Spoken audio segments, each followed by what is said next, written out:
Does anybody has any questions?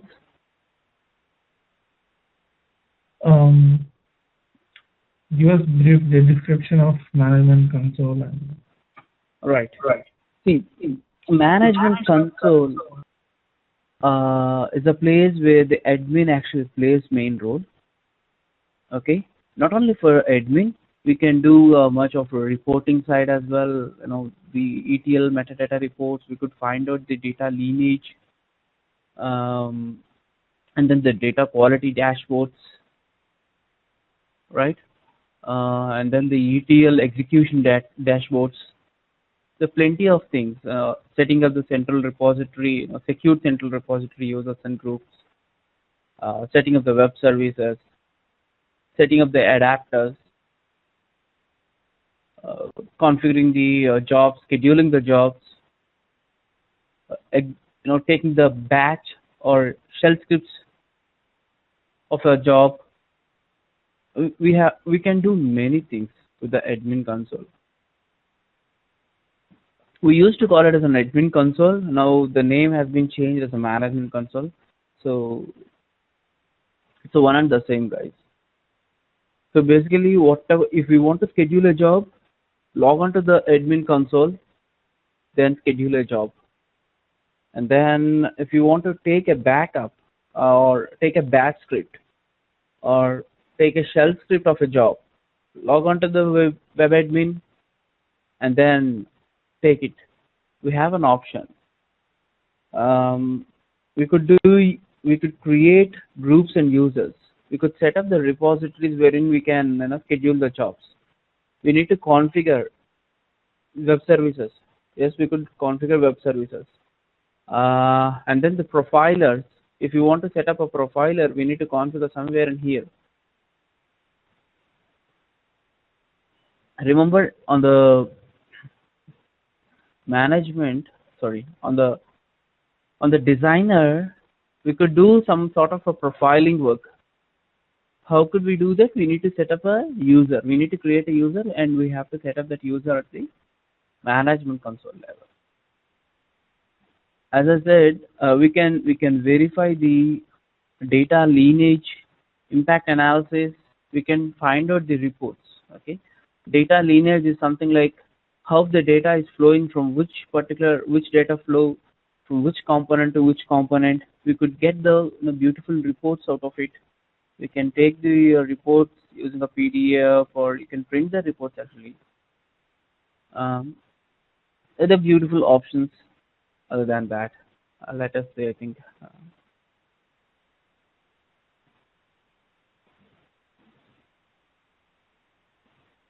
Right.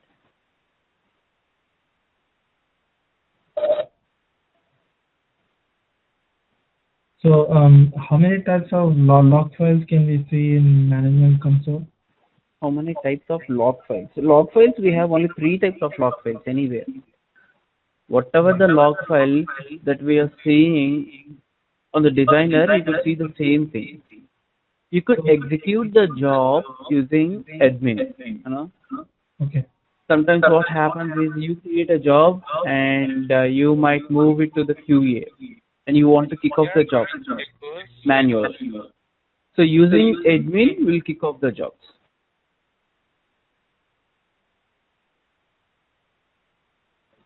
And we can see the execution status. Okay.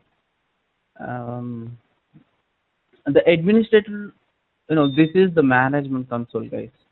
This is the management console splash screen. It has 6 web parts. The first web part is administrator. Second web part is an auto documentation wherein we can save reports. so that we can analyze the entire project, how the project is, and each and every component. Data validation reports, whenever you use the validation transformation, there are some data validation rules that we set, right?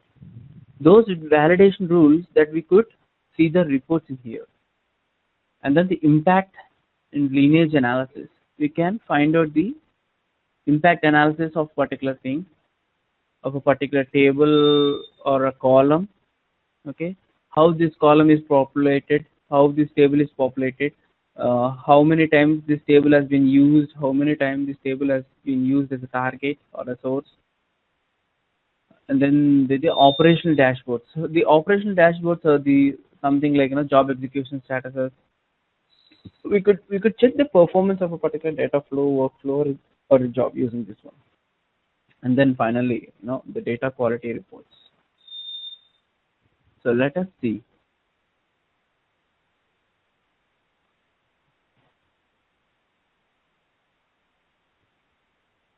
Is the resolution okay, guys? Is it better? Yeah, it's better. All right.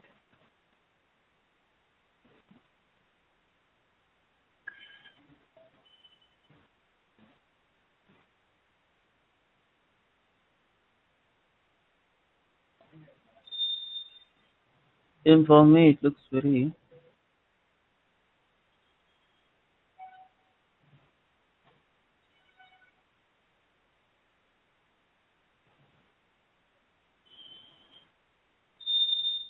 I might take over, another 45 minutes. Probably Ganesh would join in back. Here we have the power problem, right? So this is the front page of the management console, guys. Look at these. These are the status of each and every repository. Can you show us how do you go in here and then from then? Sure. I think I haven't got the complete request. Okay, so let me log out and close this guy. You need to scroll up. There's a scroll bar up there, right? This is something different. Okay, see, there are a couple of options. On the Data Services Designer, you have a splash screen. There we have an option called Data Management Console. If the Data Management Console is been configured, you can click on here. Otherwise, you can click on here. Either ways, on the toolbar or the splash screen. Or if you know the URL of it, most of the organizations, they'll give the URL. Because we have multiple URLs, one for the dev, one for the QA, one for the prod, right? And then mostly we see these windows only for the QA regions and the prod regions, not for the dev region. Nobody would like to configure for the dev regions much. So you want to say you have 3 management consoles? Yeah. If you have 3 different servers, one for the dev, QA, and prod, obviously you'll be having 3 different management consoles. Right? If you have 3 different servers, 3 DS servers, one for QA, one for this one. Otherwise, what happens is people would like to configure same server for dev and QA, and there will be a different server for prod. So in that case, you'll be having 2 management console links. And the other option to log on to the management console is this one. Start programs, select the folder, SAP Business Objects Data Services folder. There you will have the data management console option. It will take to the credential screen. We need to provide the credentials and click log on. That is it, guys. No?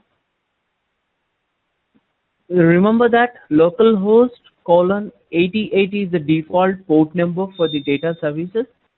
Okay. Localhost colon 8080 is the default port to log on to the data services manager administrator console. And then as I said, we have the 6 web parts in here. The first web part is the administrator, second is auto documentation, validation, lineage and analysis, dashboards, and the quality reports. Let us log on to the administrator.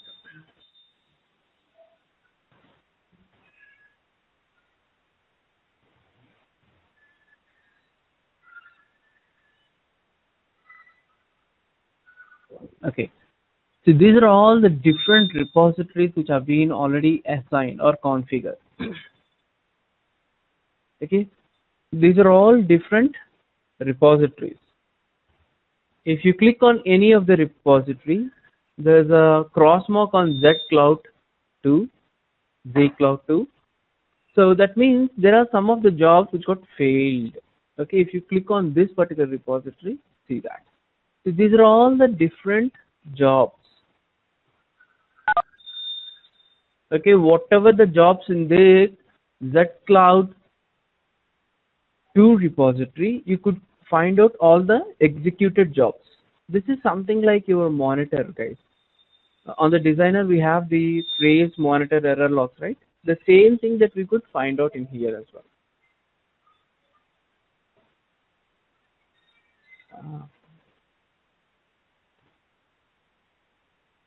Not able to.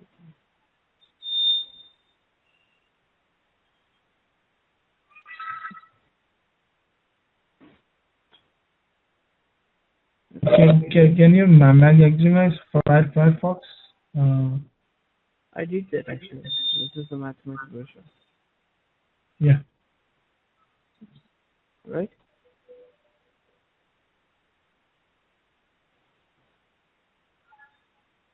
So these are all the jobs that are there in that particular repository. Okay. So these are the executed jobs. If you want to see, we have 3 different tabs, guys. One is job status, job configuration, and then the repository schedules. Okay, project cloud, you have this job. Each and every job, okay, what are the which project that has been associated with, you could find out in here. Okay, if I wanted to see only the project cloud jobs, click on the project cloud there, and you could find out only the jobs that are associated with that particular project. And if I say execute, the same job will get executed. So people might ask you questions like, what are the ways to execute a job? The straight or the first answer would be executing it from the designer window. That is one way. The second way is executing from management console. So log on to the management console, choose the project, okay, and then kick off the job in a job configuration window. So once you kick off this job, you could get the status on that job status in here. We'll try to kick off one job and see the status. So what I'll do, we'll kick off the initial extract job.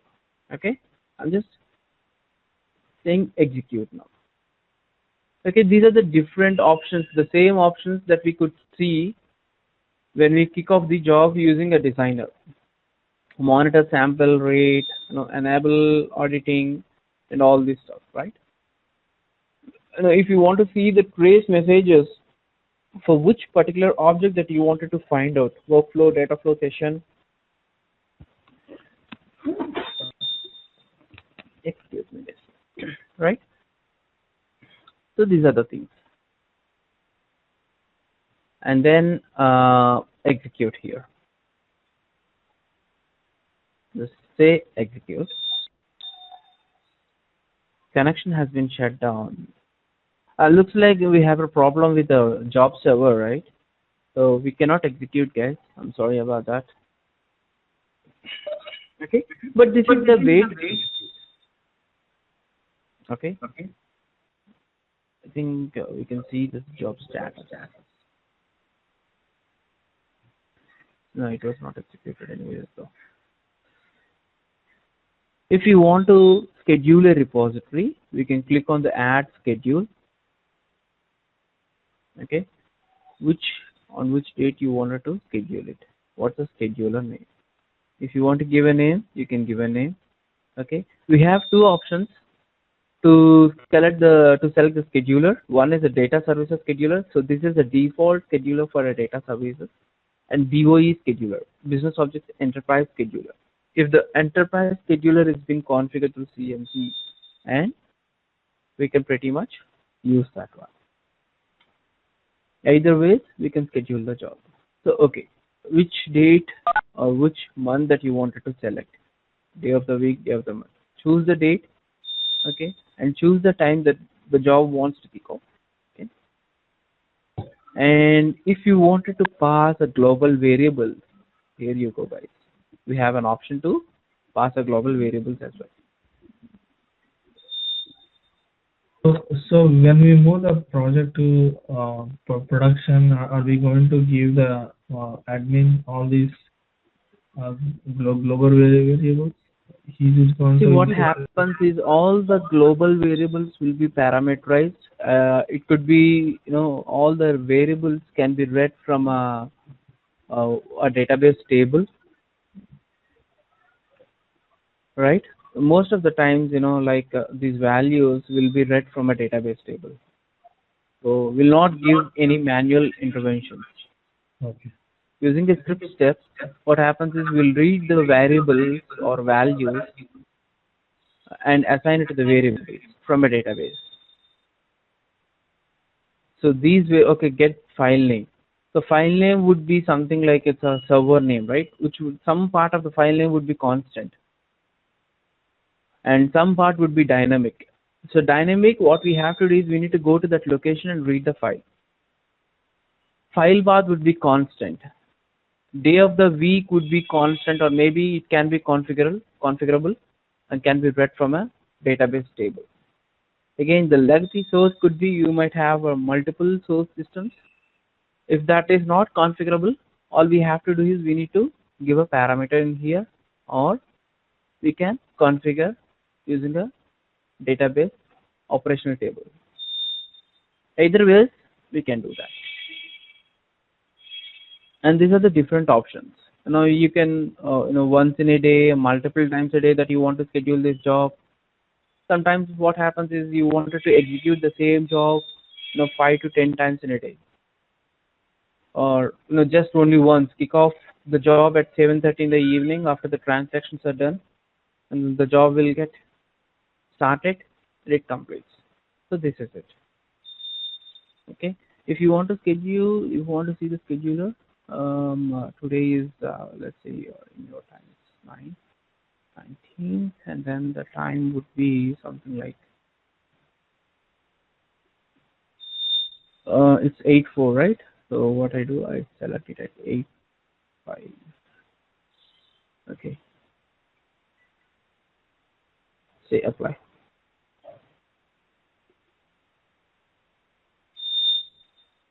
We'll have the scheduler ready for you.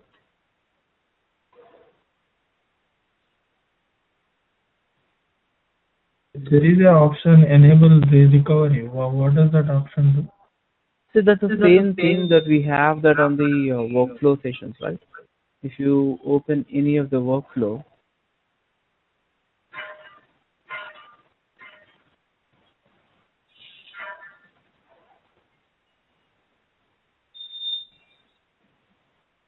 go to the properties, execute only once and recover as unit. Okay, and then go to the properties of a job. Say okay. Sorry, say execute. It's not gonna run, right? It's not going to run today because the job server is not responding.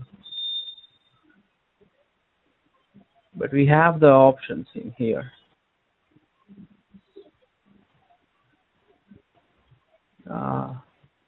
Interesting. We don't have all options in here, but basically whatever the options that you could find out, you could get that options. We have added a scheduler with this name, so the job will be triggered exactly. Okay, if you want to deactivate or activate, you can do whatever you want to here. And he was asking about the this one, right? Execute option. No, sorry, recover option. So whenever the job fails, data services has its own option to recover it, enable recovery. So exactly where it got stopped, it starts from the particular object. Data services has that feature. Data services has that feature. So that is it about the execute this one. And one more thing is export execution command, guys. This is what I would like to highlight. This is more important. Adding, executing the jobs is pretty easy. Anyone can do that. Export execution command is also too easy. But the main idea of having this particular command is if you wanted to take the command prompt option, like if you wanted to execute the job using a shell script or you want to execute the job from a third-party scheduler, all they need is they need your entire job to be exported in a command prompt or shell script. If the entire server is being configured in Unix, then we have to give a command to export it to the shell script. Otherwise, here what I'm giving is C colon. So this particular option, okay, this particular option will be, the entire job will be exported to a batch command. So this particular job 100 retail mart will be exported to a batch mode, so that you can kick off the batch file as well. Okay, I've given the C colon so into job name. Okay, I'm saying export.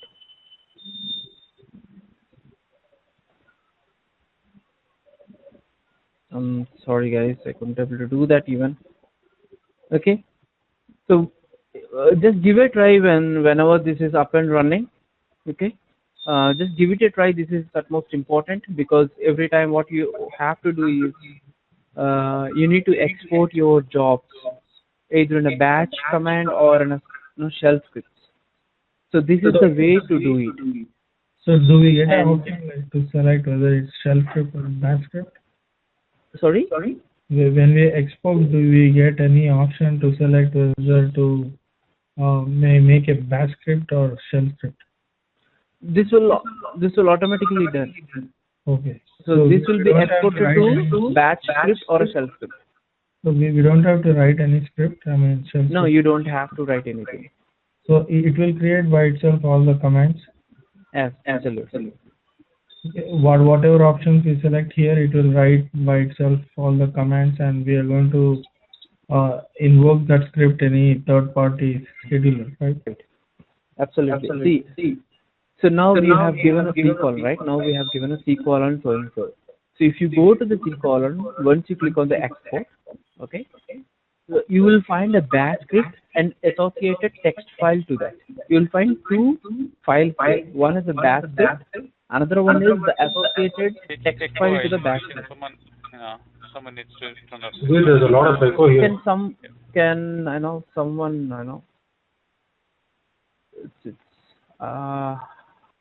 Is it okay now? It's echoing from my side. It's okay now. Yeah, that's better, right? See, whenever you want to export, so you have given the location, right? When we have given the location, when we say export, the entire job will be exported either in a batch mode or in a command, a shell script mode. So in that particular location, you have two files. One is a batch script file, another one is the associated normal text file. So batch script file, which in turn call this text file, which has all the options, all the variables and everything. Where to kick the job, what are the job server that I need to trigger. So you can have options to choose the job server and the server group as well. Okay, you'll have an options to choose the job server. Suppose you are in a different job server and you wanted to trigger this particular job in a different job server. So if the job servers or multiple job servers are configured, we could choose the job server and export the job using that. Again, if you want to give a parameter, this particular parameter will be loaded into your batch file.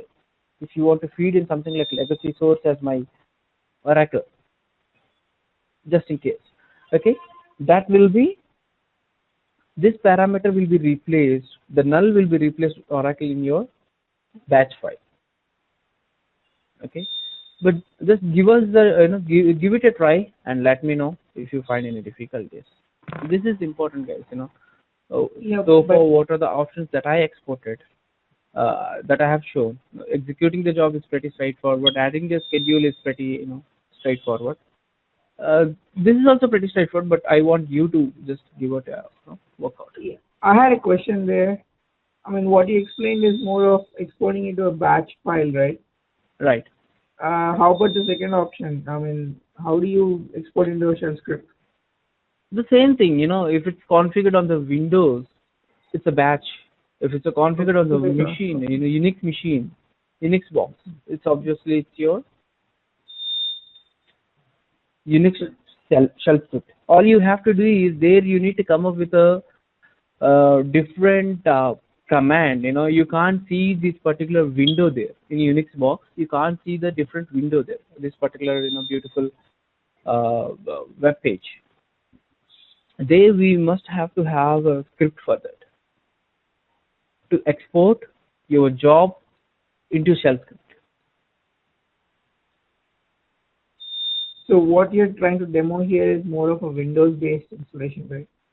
Absolutely, this is more of the Windows based. And trust me, most of your organizations will go with the Windows based nowadays. Most of them are going with the Windows based. If it's a Unix based, then you might have to come up with a script. Script to export. Even to take out a shell script, we must have to come up with a script. Okay. Is that okay? Yeah. Yeah.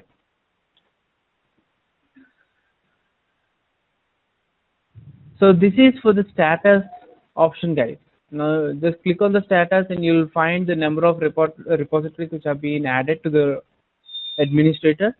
And whoever is zCloud 3, they can view all the jobs.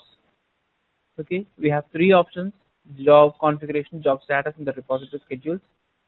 Okay, just explore these options. The repository schedules is nothing but adding up a schedule. Just add up a schedule in here, and then if you want to activate or deactivate, you can verify it on the repository schedule. So batch is the list of batch jobs which are available for each and every repository. Okay, these are all the batch jobs, right? And then the web services, if you have already configured any web services, so these are the common operations for any web services, right? Compact repo, delete repo objects, and then the main thing is log on and log out. So these are the different options when we really configure the web service, the job service, web service. This is the status of the web service, and these are the options that we wanted to select when we are trying to publish any web service. Any job, publish any job as a web service, or accept anything as a web service. And then enabling the SAP connections in here, right? And then the enabling the server groups. Server groups is something interesting, guys. This is more for a performance based. Server group is, right now we are having a difficulties with one job server, right? Today, if this is the same thing in the production, let's assume that this is the same case in the production.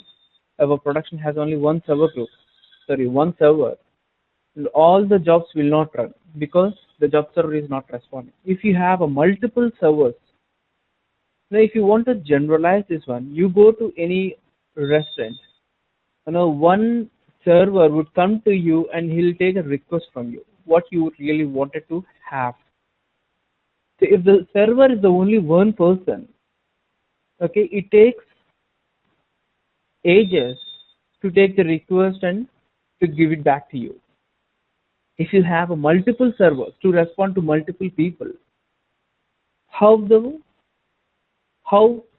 situation would be. You just imagine if you have a multiple servers on the restaurant and they're taking requests from a multiple people and they're serving multiple people. So if the one server is not